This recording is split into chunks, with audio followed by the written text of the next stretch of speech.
Mwiriwe. Mwiriwe neza Gicanda.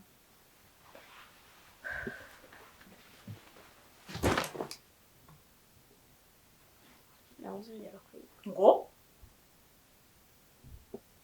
Gicanda wabaye iki?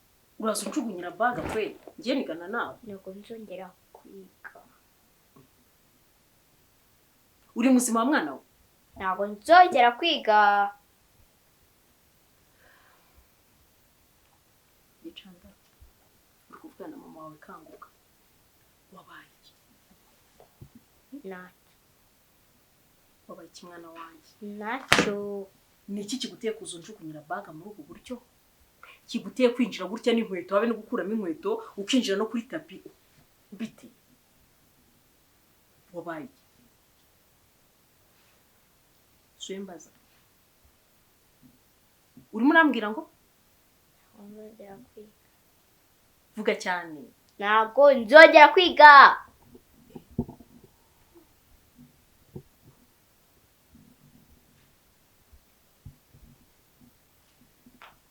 Gicanda. Ngo ntabwo uzongera kwiga. Wabaye ikize? Bagukubise ku ishuri? Hoya. Hari umuntu akubwiye nabi? Hoya. Wize se ahubwo? Gicanda wize? Swembaza. Yes.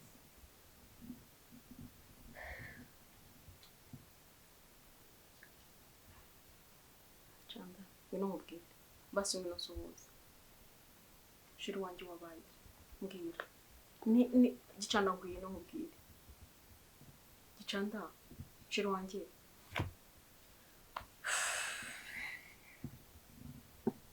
Si ibibazo. Ntubona ukuntu nguhendahenda. Ukanga kumva. Mukanya ibingibi urimo wigira. Wowe ntabwo urandusha imbaraga. Wabyumvise? Uratinyuka ukifata ukica akusirisiya. Wankubita ukanyica. Ntabwo nzitayeho, ntabwo nzongera kwiga. Niko nkubwiye. Icara.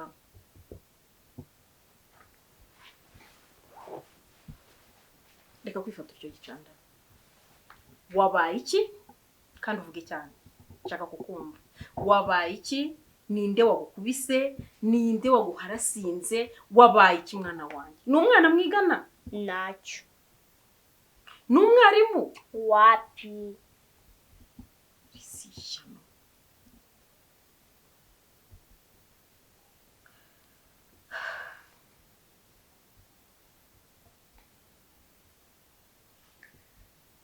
Irisishano wundagira nte mana yanjye. Gicanda. Wabaye iki mwana wanjye? Ntacyo. Ese ko mbona bampinduriye ni wowe? Ntacyo. Wabuzi neza kuri kuvugana mama wawe? I know that. None se nabaye. Ku buryo usubiza mama wawe gutyo Gicanda wabaye iki? Ndebera ukuntu ndeba ari ukuntu wifashe ibi ni biki? Ngiye kuzana ikabure? Nzani kabune ngukubita ubibone. Liza. Eko mane mwijuri no. Ubuse ndasenga yahe masengesho mana yanjye. Gicanda usikuri kuvugana na mama wawe? Wabaye iki mwana wanjye? Nta kintu nabaye. Wavugiye hasi basi. Urashaka kunteza isi aba bantu bose bamenye.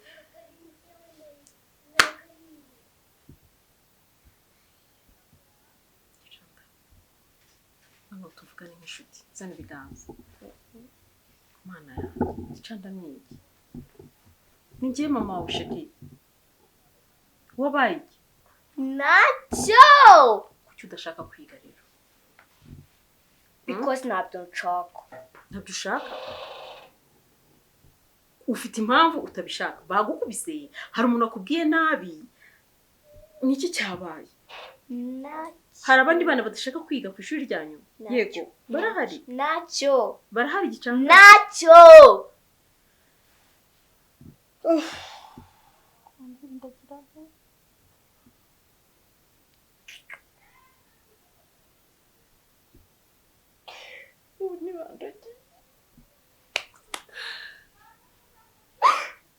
Gicanda wabaye iki mwana wanjye? Ntacyo. Ntacyo mama. Ntabwo ari wowe wanjye. Ntabwo umwana wanjye asanzwe ameze uko. Ntabwo birabo kugicana amagara imbere akansubiza aricyo gicanda.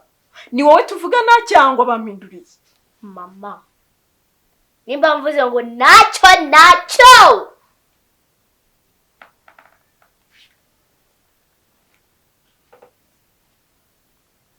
Ushaka nkuri.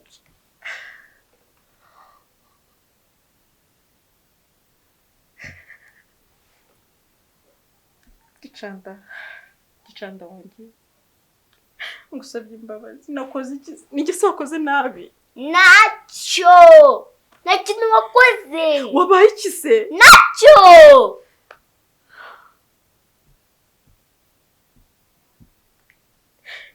Gicanda. Basi reka ngusengere. Andeka. Ye? Gicanda ntabwo ushaka kudusenga. Ndeka.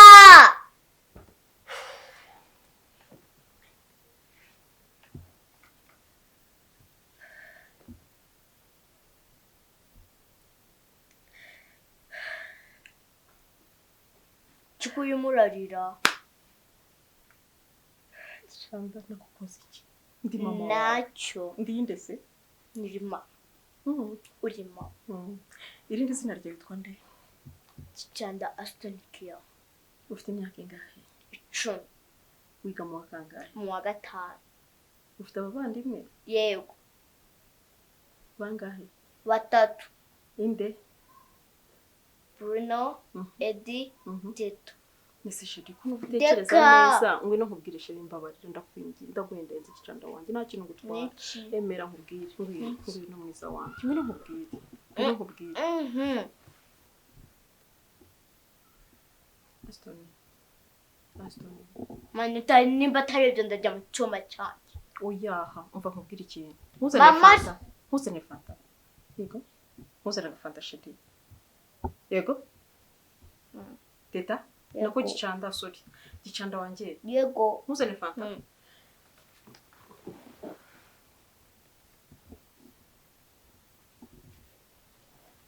Kuki mama meze kugiya nkabara yabaye.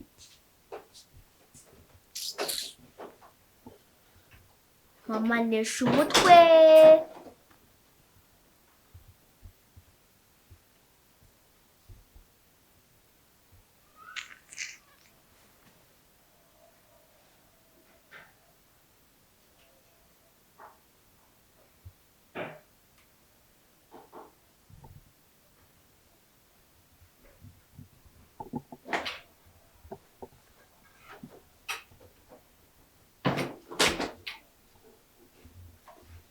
Urambwira shedi.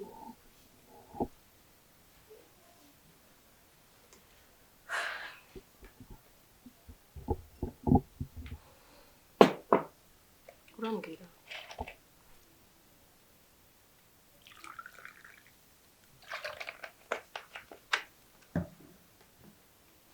Kagoyire. Mbwire.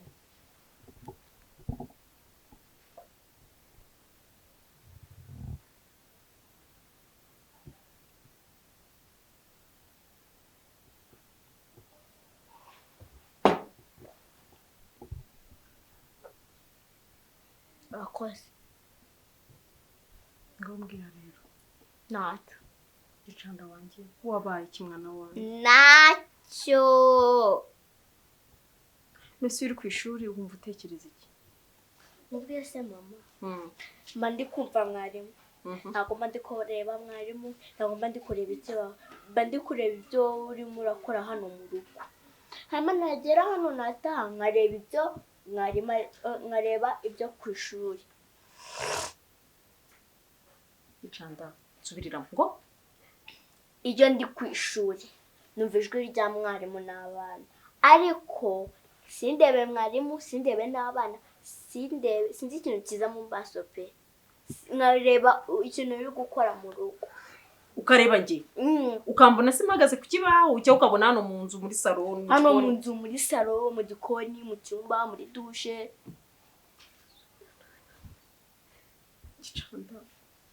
Gicanda none se umaze iminsi ingahe ibyo bintu bibona? niyo uri hano ubona kwishura kugira ngo ubone ibyo twebwe dukora hano nibyo tuvuga.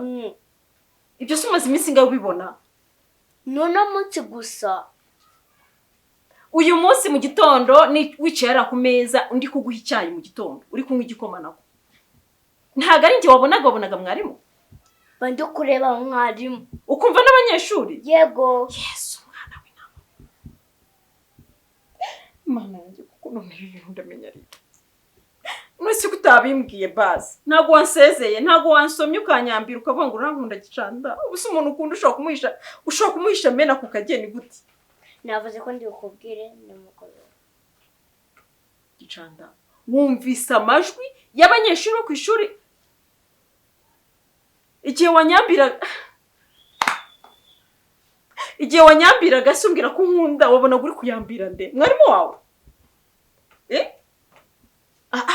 Ekute. Igihe wanyambiraga hano mu gitondo wabonaga ari nge cyabonaga ari mwarimu wawe? Nabonaga mwarimu ko nabonaga.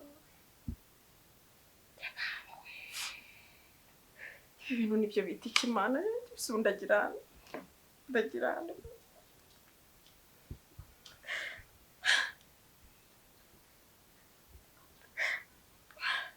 Mama gari tante nowera muvugane. Yego? Ntabwo. Uramuvugisha? Ndamuvugisha. Okay. Ese gicanda ntago umutwe kubabaza. Urumva umeze neza?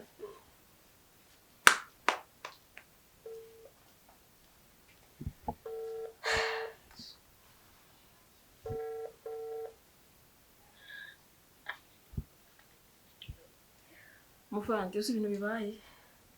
Wiriwe.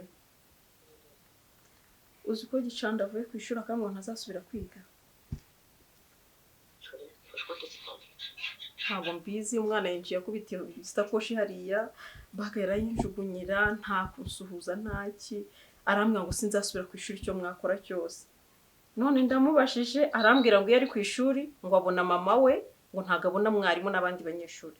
Ngo yaba ari hano ngo akabona ngo abona ngiye yari ku ishuri. Ngo yaba ari hano ngo akabona abarimu n'abanyeshuri. Ni ibintu biri bizarre nayo byari byo. Muguheze umumvugishirize. Allô? Chérie, comment tu vas? Ça va bien, merci. Vuga cyane bien?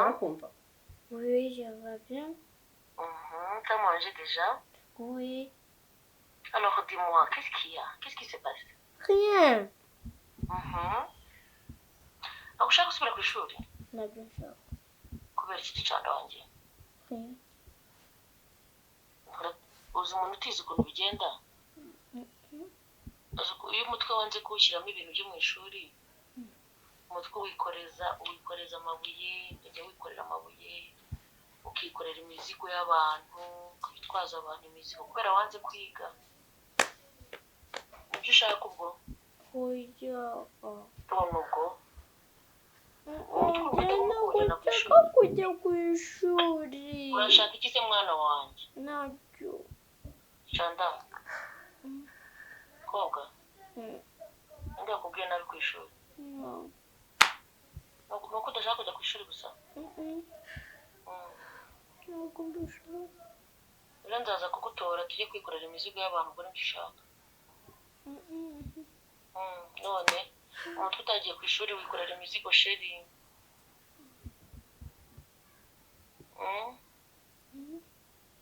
Umutwe utagiye ku ishuri wikorera imizigo. Wabwiye tante wawe kweli? Si inshuti yawe? Nese wamubwiye icyabaye? Ntacyo antibayi. Uramukubye Aston gicanda. Kusi.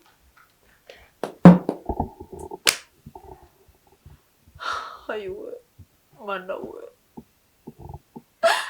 Aston waritse kumbabaza mwana waje. Gicanda ngwino basi icara hano ngiye. It's a prank. Gicanda. Ibi ntabwo ngiye. Reka mubwire. Ndakubita. Ntacyo. Gicanda.